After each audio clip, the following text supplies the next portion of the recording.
पिता पुत्र पवित्र आत्मा के नाम पर आमीन।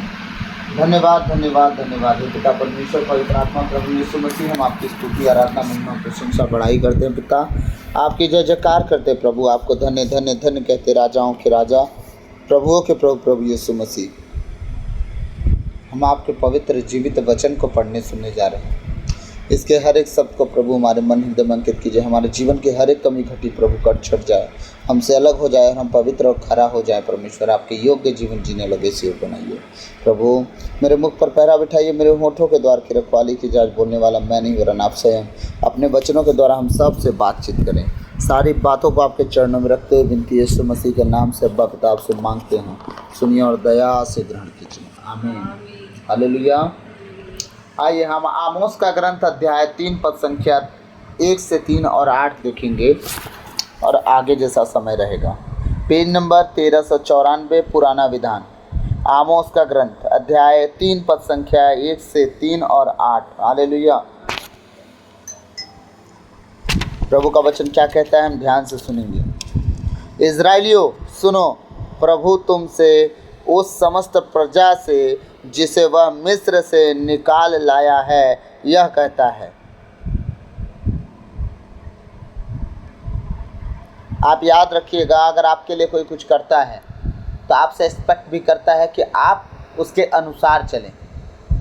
अगर आपकी वो मदद करता है, आपके जीवन से लेके आपके मरण तक का सारा लेखा लिखाता है, अगर वो अगर आपके लिए वो कुछ भी कर सकता है, अगर आपके लिए जीवन अपने लोगों तक को दे सकता है कि तुम्हारे लिए वो भले मरे लेकिन तुम बचे रहो, तो आशा भी करता है कि आप क्या करो, उसके अनुसार चलो। एक वारिस से बाप क्या आशा नहीं करता कि उसकी औलाद उसके अनुसार चले, है ना। अब यहाँ देखते जाइए, एक मालिक ऐसा है जो एक जाति के लिए सबसे लड़ गया। कल जैसे मैंने बताया, सबको मार डाला, सब रास्तों से उखाड़ फेंका उन लोगों को। हाँ, एक मालिक ऐसा है कि लोगों से लड़ लड़ के, जो इतने लंबे चौड़े होने के बाद भी परमेश्वर ने उन्हें मार डाला। और वो मालिक ऐसा भी है कि अपने दासों के लिए, नौकरों के लिए अपने जीवित एक लौते बेटे को दे दिया कि लो भले तो मर जाना लेकिन वो बच जाए, वो ना मरने पाए। हाँ, लेकिन नहीं, हम हठधर्मी बने रहेंगे, हमें जो करना हम करे रहेंगे, हम चाहे कुछ हो जाए हम सिर्फ पापे करेंगे। प्रभु के एक दास ने पूछा, पाप करने में मज़ा आता है कि नहीं? कलीसिया कहती है कि नहीं। बोलते झूठ मत बोलो, झूठ बोलना मत, सच सच बोलो। पाप करने में मज़ा आता है कि नहीं? तो बोलते हैं हाँ, पाप करने में सच में मज़ा आता है, क्योंकि पाप में कोई नियम नहीं होते, पाप में परमेश्वर का कोई आदेश नहीं होता है। बस पाप चाहता है कि तुम मेरे साथ जुड़ो और मैं तुम्हारी ज़िंदगी ले लूँ पूरी की पूरी। और मनुष्य जब पाप करता है, अपनी पूरी ज़िंदगी उस पाप के हाथ में दे देता है। स्वतंत्रता के हाथ में, प्रभु यीशु के हाथ में नहीं, और पाप के हाथ में है। हालेलुया। हाँ, अब आप समझिए, अगर पाप के हाथ में सब कुछ देना है कि परमेश्वर के सब कुछ हाथ में देना है, तय कौन करेगा? हम खुद करेंगे। अब हम अपने मालिक के हाथ में कुछ नहीं दे रहे हैं। हाँ, अपने मालिक के हाथ में हम कुछ नहीं दे रहे हैं, अपने मालिक से सब कुछ हम छीनते जा रहे हैं और अपने आप को पाप के हाथ में समर्पित करते जा रहे हैं। एक बात बताइए, क्या हमारे जीवन में जीवन बचेगा? हमारे जीवन में अनंत मृत्यु रह जाएगी और कुछ नहीं। हालेलुया। और ना आग बुझेगी, ना वहाँ के कीड़े मरेंगे, ना हमें एक बूंद पानी मिलेगी। हालेलुया।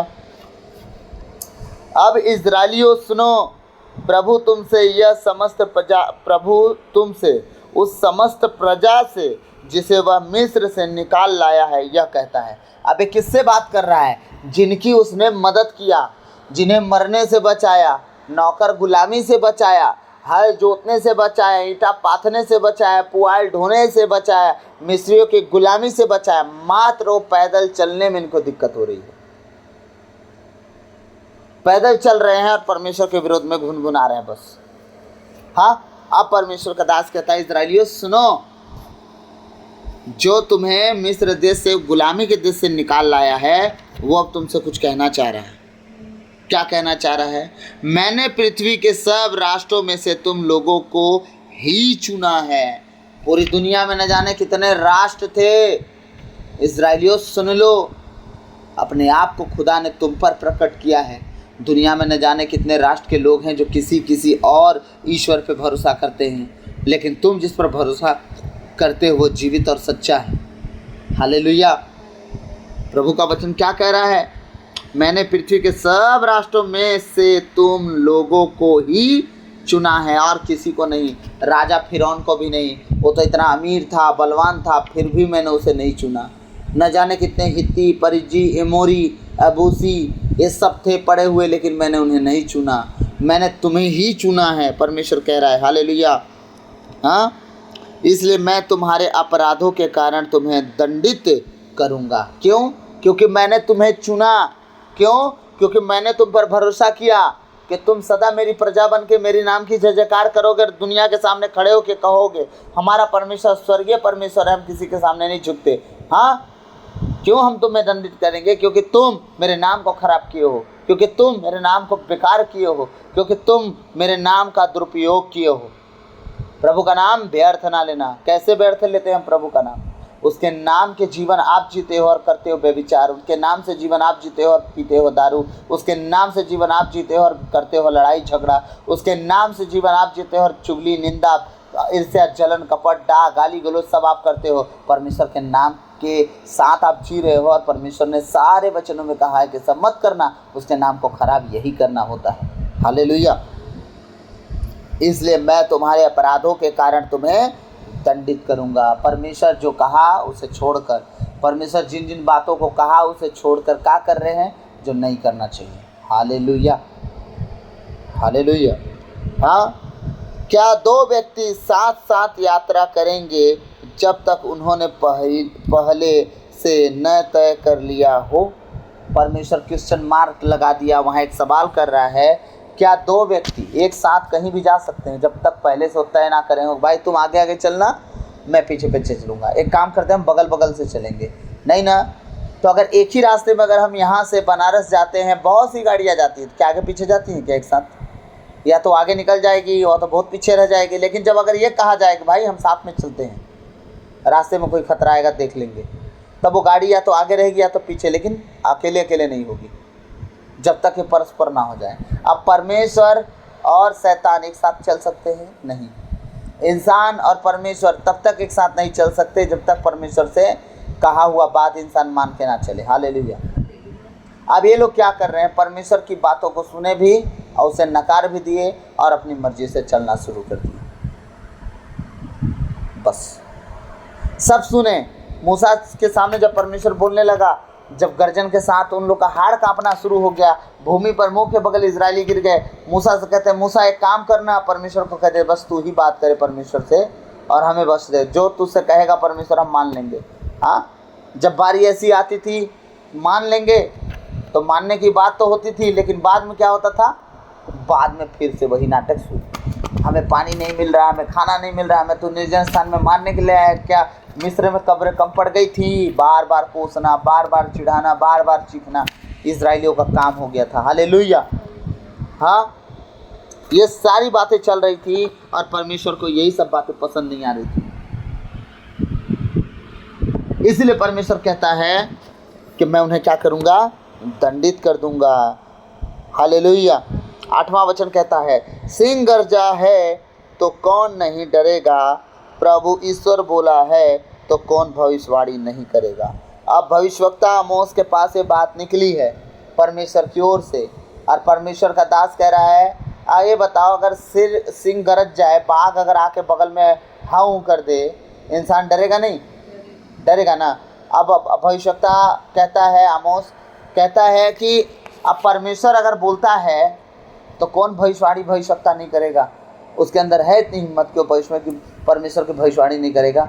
योना नबी तो हिम्मत दिखाया था ना योना नबी। बोला जा निनवे भाग रहा था, तरसीस भाग रहा था ना, क्या हुआ? परमेश्वर की भविष्यवाणी नहीं करने के कारण जहाजें डूब जा रही थी, नदी में फेंक दिया गया समुंदर में, और उसे नीली बेल खा गई। हाँ, और वो 3 दिन 3 रात गाड़ा रह गया यीशु मसीह की तरह। तब उसकी बुद्धि खुली। परमेश्वर जब बोला है तो कौन भविष्यवाणी नहीं करेगा? चुपचाप निकल। कहाँ? निनवे। और मछली उगली भी तो कहाँ उगली, निनवे फाटक में, सीधे उसका यात्रा पूरा करवा दी, उल्टा पुल्टा भाग रहा था वो। हालेलुया। तो हमारे ये परमेश्वर है। आप याद रखिए, अगर परमेश्वर आपके जीवन में बहुतायत से आशीष का काम किया है तो आपसे चाहता है, उम्मीद करता है कि आप क्या करें, उसके कहे अनुसार जीवन जिएं, पवित्र खाना जीवन जिएं, और उसके नाम का आदर करें, उसके नाम की महिमा करें, उसके नाम से आप जीते रहें, चलते रहें, उठते बैठते रहें, अपने घर घराने को प्रभु के रास्ते पर चलाते और शिक्षा देते रहें। हालेलुया। इस रविवार को जब हम वचन डालेंगे, आप लोग बहुत अच्छे से सोमवार को वचन पाएंगे, और मैं आशा करता हूँ उस वचन से आप बहुत कुछ सीखेंगे। प्रभु ने जो वचन दिया है, प्रभु अपने भवन के लिए, उस भवन में जब वचन जाएगा, आप सब ऑनलाइन भी उस वचन को पाओगे, और थोड़ा वचन रहेगा बड़ा, आप तैयार रहिएगा। वो वचन बड़ा रहेगा तो भी सुनने के लिए तैयार रहिएगा, 2 भाग में रहेगा तो भी सुनने के लिए तैयार रहिएगा। हालेलुया। आगे वचन निकालेंगे हम, 4 अध्याय का 11 और 12 पढ़ेंगे। 4 अध्याय का 11 और 12, इसके बाद हम लास्ट करेंगे।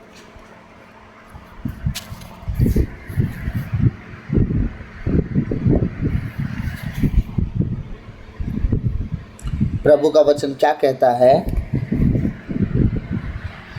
जिस प्रकार ईश्वर ने सोदोम और गोमोरा का सर्वनाश किया था, उसी प्रकार मैंने तुम पर विपत्ति भेजी है। बाबा, बहुत डेंजर बात। तुम आग में से निकाली हुई लुआठी जैसे बन गए थे, फिर भी तुम मेरे पास नहीं लौटे, यह प्रभु की वाणी है। ध्यान से सुनिए। हालेलुया। परमेश्वर का क्या कहना है? सदोम गोमोरा जैसा तुम्हारा हालत हो गया, तुम जर के लुआठी हो गए, आग के लुट्ठी जैसे। आधा लकड़ी जल जाती है तो उसे लुआठी बोलते हैं ना, बचपन से भी लुआठी हम लोग भी सुनते आए हैं। हाँ, आधा लकड़ी जलने के बाद जिस तरह वो आधा कोयला और काला दिखता है, परमेश्वर कह रहा है तुम सदोम गोमोरा टाइप से जल के नाश हो गए हो, लुआठी जैसे हो गए हो, लेकिन फिर भी तुमने हमारे पास आना नहीं समझा ज़रूरी। तुम्हें ये ना लगा कि तुम अपने परमेश्वर के पास ही चले जाओ, तुम्हें ये नहीं लगा कि अपने परमेश्वर की ओर लौट जाओ, तुम्हें ये ना लगा कि अपनी विपत्तियों से हम भाग रहे हैं, परमेश्वर को छोड़ के अपनी विपत्तियों के पीछे भाग रहे, परमेश्वर को छोड़ के। तो विपत्तियों को छोड़ के परमेश्वर के पीछे भागे, विपत्ति अपने आप भाग जाएंगी। लेकिन तुमने जलना मंजूरी समझा, लुआठी बनना जरूरी समझा, मंजूरी समझा, लेकिन परमेश्वर के पास आना मंजूरी नहीं समझा अपने लिए। जिस प्रकार ईश्वर ने सोदोम और गोमोरा का सर्वनाश किया था, उसी प्रकार मैंने तुम पर विपत्ति भेजी है। तुम आग में से निकाली हुई लुआठी जैसे बन गए हो, आग में से निकाली हुई लुआठी जैसे बन गए हो, फिर भी तुम मेरे पास नहीं लौटे, यह प्रभु की वाणी है। परमेश्वर कहता है इतनी बुरी दशा इजराइलियों की हो गई आज, ईसाइयों की हो गई आज। उनका घर टूट गया, परिवार टूट गया, घराना बिखर गया, पैसे ख़त्म हो गए, नौकरी नहीं है घर पे, बीमारियां घुस गई है घर में, सब कर्म हो जा रहा है। डॉक्टर के पास जाएंगे, नौकरी खोजने जाएंगे, परिवार को हाथ पांव जोड़ेंगे, लेकिन परमेश्वर के सामने उपस्थित नहीं होते। अपनी नौकरी के लिए, बच्चों के लिए, पति के लिए, पत्नी के लिए, कमाई के लिए, नौकरी के लिए, हर एक कंडीशन के लिए परमेश्वर के सामने नहीं आते। नौकरी घट गई है, नौकरी खोजेंगे, पति खराब है, पति से लड़ाई झगड़ा कर लेंगे, पत्नी खराब है, पत्नी से लड़ाई झगड़ा कर लेंगे, बच्चे खराब है, लड़ाई झगड़ा कर लेंगे, लेकिन कभी दुआ में सीरियस नहीं होंगे। दुआ भी करने बैठेंगे तो कोसते रहेंगे, दुआ थोड़ी करेंगे, परमेश्वर के सामने बैठ के कोसेंगे, प्रभु से सुधार दे, प्रभु से सुधार दे। खाली यही, इसको दुआ करना नहीं बोलते, इसे आप श्राप दे रहे हो आप। हाँ, हालेलुया। परमेश्वर कहता है लुआठी जैसा जीवन हो गया, बीमारी में भर गए, कोड़ में भर गए, लेकिन उनकी बुद्धि नहीं खुल रही है। हाँ, अभी भी वो मेरे पास नहीं लौट रहे हैं, भले वो जल के उनका जलना मंजूर है उनको, मेरे पास नहीं लौट रहे हैं। इज़राइल, इसलिए मैं तुम्हारे साथ ऐसा व्यवहार करूँगा, सुनो कान खोल के, इज़राइल, इसलिए मैं तुम्हारे साथ ऐसा व्यवहार करूँगा, और क्योंकि मैं तुम्हारे साथ ऐसा व्यवहार करूँगा, दोबारा लिखा है बात, इज़राइल, तुम अपने ईश्वर के सामने आने के लिए तैयार हो जाओ। परमेश्वर क्या चाह रहा है? इज़राइल अब परमेश्वर के पास आने के लिए तैयार हो जाए, नहीं तो परमेश्वर इतना बुरा हालत करेगा, कि कोई नहीं बचा पाएगा, कोई भी कभी भी नबूकदनेस्सर बन के खड़ा हो जाएगा। आप सोच भी नहीं सकते कि कब आपको सताया जाए उनके द्वारा। हालेलुया। क्योंकि परमेश्वर किसी न किसी को आपको सताने के लिए भेज देता है। आज जब आप परमेश्वर के सामने उपस्थित रहने का आपका समय है, आज जब परमेश्वर के साथ आपका चलने उठने बैठने का समय है, आप अपनी ज़िंदगी में सीरियस नहीं हैं। आप कमाई के पीछे, परिवार के पीछे, अपने कर्ज़ों के पीछे, बीमारी के पीछे, डॉक्टरों के पीछे परेशान हैं, लेकिन अपने जीवित परमेश्वर के पीछे परेशान नहीं, जो आपको हर जगह हील कर सकता है, चंगा कर सकता है, छुड़ा सकता है। हालेलुया। इसीलिए परमेश्वर कह रहा है, ये लोग मेरी बात नहीं मानते, इसलिए मैं इनका लेखा ज़बरदस्त लूँगा, इन्हें छोड़ूंगा नहीं, ना मैं इन्हें बख्शूँगा। 12 वचन क्या कह रहा है? इज़राइल, इसलिए मैं तुम्हारे साथ ऐसा व्यवहार करूँगा, और क्योंकि मैं तुम्हारे साथ ऐसा व्यवहार करूँगा। अब वो कह रहा है कि अगर मैं तुम्हारे साथ ऐसा व्यवहार करने वाला हूँ तो क्या करना चाहिए? जब परमेश्वर कहा कि मैं तुम्हारे साथ व्यवहार बुरा करूँगा, सदोम गोमोरा टाइप से तुम्हें सर्वनाश कर दूंगा, लुआठी से निकाले जिससे तुम बन जाओगे, मैं तुम्हारे साथ ऐसा व्यवहार करूँगा। फिर परमेश्वर कह रहा है यहाँ पे भी, अगर मैं ऐसा व्यवहार तुम्हारे साथ करूँगा तो क्यों ना तुम मेरे पास लौट आओ। अभी तो किया नहीं ना तुम्हारे साथ ऐसा व्यवहार, तो अपने कर्मों के चक्कर में धोखा खा रहे हो, भटक रहे हो। तो अगर मैं तुम्हारे साथ ऐसा व्यवहार करने पर ही हूँ तो तुम सुन चुके ना कि ऐसा परमेश्वर कह रहा है, तो अब ऐसा नहीं हो सकता, तो तुम सब के सब लौट आओ। हालेलुया। मेरे पीछे चलना शुरू कर दो, मेरे कहे अनुसार जीना शुरू कर दो। परमेश्वर कैसे नहीं संभाल लेगा। हाँ, इतने बड़े बड़े गुनाह परमेश्वर के दासों ने, लोगों ने किया, परमेश्वर उन्हें माफ़ कर दिया। तो आज इज़राइल की गलतियों को परमेश्वर नहीं माफ़ करेगा क्या? हालेलुया। तो आप समझिएगा, आपके लाख गलती क्यों ना हो, मैं आप सबसे एक बात कहना चाहता हूं जो परमेश्वर आप सबके लिए चाहता है। आपसे लाखों गलती क्यों ना हो गई हो, दुनिया का कोई व्यक्ति आपको शिक्षा क्यों ना देता हो, याद रखिएगा, लेकिन जिस दिन आप परमेश्वर के कहे अनुसार जीने की कोशिश करते हो कि अब हम कोई दुनिया की ताकत नहीं, सिर्फ हमारा परमेश्वर और हम, बाकी कोई नहीं, मैं सच कहता हूँ परमेश्वर आप सबका जीवन बदल देता है। आप उसके पास लौट आके देख लो। हालेलुया। आप लौट आके देख लो, परमेश्वर ऐसा ऐसा ऐसा आपको बदलेगा, आपके सारे जीवन के गुनाहों को, अपराधों को माफ़ कर देगा, आपकी परिस्थितियों को बदल के रख देगा। आप ऊंचा उठते जाओगे, कभी निराश नहीं रहोगे। आमीन। प्रभु आप सबको आपके जीवन से, हर एक परिस्थिति से, आपके कमी घटियों से, आपके परिवार से, आपके हर एक जीवन की परिस्थितियों से परमेश्वर आपको सुधार देगा, अलग कर देगा, और परिस्थितियों में परमेश्वर आपको ऊंचा कर देगा। याद रखिएगा, परमेश्वर एक चीज़ चाहता है, प्रभु के पास क्या करो, तुम लौट आओ। परमेश्वर का वचन कह रहा है, इज़राइल तुम अपने ईश्वर के सामने आने के लिए तैयार हो जाओ। और वो चाहता है कि तुम तैयारी करो अपने परमेश्वर के पास आने की। आज एक एक जन से मैं नम्र निवेदन हाथ जोड़ के विनती करता हूँ, आज आप जितनी बातें सुने हैं उन सब बातों पे ध्यान दीजिए कि परमेश्वर लेखा भी लेगा, दंड भी देगा, सताएगा भी, सब करेगा। लेकिन अगर आप सब कुछ छोड़ छाड़ के झंझट को अपने दिल में, दिमाग में एक बात लेके कि आज मैं अपने परमेश्वर के पास जाऊंगी, मैं अपने परमेश्वर के पास जाऊंगा, मेरा परमेश्वर आज मुझे माफ़ कर देगा, मेरे सारे गुनाहों को क्षमा करेगा, आज मैं अपने आप को तैयार करूंगा, अपने परमेश्वर के साथ घुटनों पे आऊँगा, अपने जीवन की सारी गलतियों को मान लूँगा, परमेश्वर मुझे आज़ाद करेंगे, मुझे छुड़ाएंगे, मुझे बचाएंगे, मुझे पवित्रता और खराई का जीवन देंगे, मेरे घर घराने को बदल देंगे मेरे जीवन के द्वारा। तो आइए हम सब एक मन चित हों, परमेश्वर के पास तैयार हों लौटने के लिए, ताकि परमेश्वर हमें बचाए, हमें संभाले, हमें चलता फिरता करे, और परमेश्वर किसी भी रीति से हमारी कोई भी हानि ना होने पाए। परमेश्वर की छत्र छाया में हम सदा बने रहे, जिस तरह परमेश्वर के दास बने रहते थे, और जितनी लड़ाइयाँ उनके जीवन में आती थी उन सब को जीत जाते थे। लेकिन जब जब उन्होंने परमेश्वर के रास्ते को छोड़ा, वही परमेश्वर दूसरे राजाओं के द्वारा उन्हें मरवाया, लुटवाया, और उन्हें अपने देश में घसीट के बंदी बना के ले गए। ऐसे ऐसे लोग थे। हालेलुया। तो प्रभु आज के इन वचनों के द्वारा हम सबको आशीष दे, सबों को चाहिए सुख। God bless you. हालेलुया। तो आज का वचन बहुत शॉर्ट किया हूँ मैंने, और मैं चाहता हूँ कि आप कभी कभी छोटा वचन भी सुने, कभी कभी बड़ा वचन भी सुने, लेकिन जब बड़ा वचन का बारी आए, जब 1 घंटा से ऊपर का वचन बारी आए, उस दिन के वचन को छोड़िएगा नहीं, बड़े ध्यान से सुनिएगा, क्योंकि अगर लंबा वचन मैं दे रहा हूँ तो कुछ खास ज़रूर होगा। अगर छोटा वचन दे रहा हूँ तो प्रभु जितना मुझे बोला उतना कर रहा हूँ। लंबा वचन में नहीं बोलता, क्या आप बोलता है ना, लेकिन लंबा वचन जब चलता है, आप समझिए कलीसिया में रहता हूँ, प्रभु के भवन में रहता हूँ, तब ये सब बातें होती हैं। तो प्रभु आप सबको आशीष दे। God bless you all. आइए हम अंतिम प्रार्थना में जाएंगे। सर्वशक्तिमान महान परमेश्वर पिता, मैं आपको धन्यवाद देता हूँ, राजाओं के राजा, प्रभुओं के प्रभु, प्रभु यीशु मसीह, पिछली रात के लिए, आज के दिन के लिए, इस शाम रात के लिए पिता हम धन्यवाद देते हैं कि आपने अब तक हमें जीवित, सुरक्षित और अचानक मरण से बचाया। हर अप्रिय घटना से, हर दुर्घटना से, हर एक्सीडेंट, महामारी से बचाया, उसके लिए धन्यवाद पिता। आज तक जो भी हमसे मन वचन कर्म से अपना कर्तव्य पूरा ना करने जो हमसे पाप गुना हुआ हो, उसके लिए हमें क्षमा कीजिए, दया कीजिए, कृपा कीजिए। हमें दंड ना दीजिए, हमारे कर्ज गुना अपराध क्षमा कीजिए, ताकि हम आपके अनुसार जीवन जिए, पाप गुना से दूर रहें, पवित्रताई और खराई में चल सकते इस योग बने। ओ प्रभु आपकी तारीफ हो, तारीफ हो, तारीफ हो। प्रभु अपने पीछे अपने घर घराने को आपको बलवंत हाथों में अपने लहू छुपाए रखना।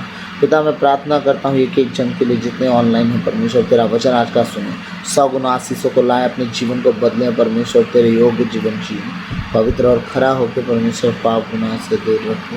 ओ प्रभु मैं प्रार्थना करता हूँ। Hallelujah, hallelujah. प्रार्थना हंते नमासा काटा लाबा लिहंदो राका चोखे ठेंगे लिब्रिहना नमस्शाह लबरखंदो रडबू। प्रभु आप सबको बहुतायत से आशीष दें। सारी आदर गौरव महिमा जलाली इज्जत नाजरत के यीशु मसीह के मीठे और मधुर नाम से भक्त आपसे मांगते हैं, सुनिए और दया से ग्रहण कीजिए। धन्यवाद, धन्यवाद, धन्यवाद यीशु। Hallelujah, hallelujah, hallelujah. प्रभु आपकी तारीफ हो, महिमा हो, प्रशंसा हो, बड़ाई हो, आपकी जय जयकार हो। प्रभु आपको धन्य धन्य धन कहते हैं, राजाओं के राजा, प्रभु के प्रभु यीशु मसीह। सारी बातों को आपके चरण रखते विनती यीशु के नाम पे मांगते, सुनिए और दया से प्रभु की विनती है। पिता हमारे तू जो स्वर्ग में है, तेरा नाम पवित्र किया जावे, तेरा राज आवे, तेरी इच्छा जैसे स्वर्ग में है वैसे इस पृथ्वी पर भी पूरी होगी। हमारा प्रतिदिन का आहार आज हमें दे, और हमारे अपराध हमें क्षमा कर, जैसे हम भी अपने अपराधियों को क्षमा करते हैं, और हमें परीक्षा में डाल दे, परंतु बुराई से बचा, राज और पराक्रम और महिमा सदा तेरी है। आमीन। तो उसका चिन्ह पिता पुत्र पवित्र आत्मा के नाम पर खूब आशीष दे। Bless you all. प्रभु सबको आशीष दे, सबको जय यीशु। तो प्रभु में बने रहें, और मैं आप सबसे नम्र निवेदन करता हूँ कि आने वाले समय में महीना का चौथा संडे है, हमारा प्रेयर का समय हो रहा है चौथा संडे को। तो मैं प्रार्थना करूँगा और विश्वास करता हूँ और आशा भी करता हूँ कि इस बार हमारी कलीसिया में ज़्यादा से ज़्यादा लोग आएंगे और हम बहुत ब्लेस होंगे, प्रभु की बहुत महिमा करेंगे, प्रभु की जय जयकार करेंगे और प्रभु के साथ बने रहेंगे। हमारा जीवन, हमारा घर परिवार और परमेश्वर में बढ़ता जाएगा, और हम प्रभु के लोगों के लिए एक जगत की ज्योति की तरह होंगे। प्रभु के लोगों के लिए हम परमेश्वर पूरी रीति से प्रभु तेरे काम में और तेरे लोगों को प्रभु तेरे काम में लगाता हूँ। आप सबका स्वागत है लुड़े की कलीसिया में। आप सब आएँ और परमेश्वर का बहुत आयत से आशीष को ग्रहण करें। आप बचे, आपका घराना बचाया जाए, तो प्रभु आप सबको खूब आशीष दे। सबको जय यीशु। God bless you.